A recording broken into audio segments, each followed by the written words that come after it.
Hi, my name is Brooke Fletcher. I am a sophomore from Mount Pleasant, which is right outside of Charleston in South Carolina. I'm currently studying communication at Clemson, so I'm studying things like different ways people communicate, effective versus ineffective communication, nonverbal, verbal, interpersonal, group and team communication, how communication affects relationships and perceptions of people, and all that kind of stuff. So I'm actually not an education or a psychology major like I think a lot of my classmates are. Um, but I definitely study relationships and how people interact with one another, which I think is very important and a big part of this class. So for a career field after college, I'm not totally sure yet what I want to do.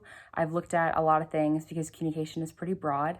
So I've looked at going to law school and I've looked at going into public relations, but I'm also double minoring in psychology and sociology. So I've definitely looked at pursuing a career in one of those areas because I think they're super interesting, and studying the way that people interact with one another and how groups of people interact with one another and how society is structured is all super interesting to me, and also a big part of this class with talking about diversity and just different people in general.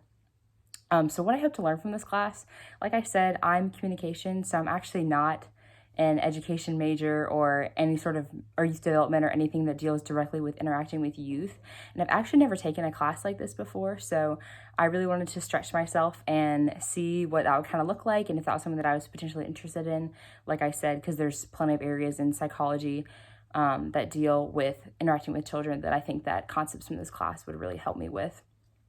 So I really want to take this class to help me become more comfortable with facilitating conversations with children about diversity, because I think that's super important. And also just becoming more aware and more educated about diversity and what that looks like and how I can best encourage that with all groups of people that I'm with, whether that's children or adults, just because I'll always be around people of other backgrounds and that have other experiences and that kind of stuff. So as far as how I define diversity, diversity is having differences and having things that make you unique compared to other people. So I really view it as a way to be introduced to new ideas and new innovations and creativity and all that kind of good stuff, because I really think that your background and your personal experiences affect the way that you view the world. And so having a group of people that have those diverse backgrounds and that diverse kind of experience and challenges and struggles and all those things shape the way they look at the world. So when you bring a group of those people together, then you're really able to kind of address the problems in the world and come up with more creative solutions and innovative and really celebrate those differences.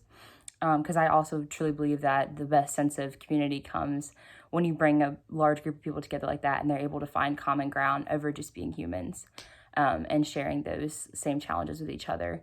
But I just really feel like diversity celebrates those differences, and celebrating diversity is very important in this class, and like I said earlier, with any group of people that you're with. So I really feel like using those differences and celebrating them is very important and one of the most beautiful parts of diversity.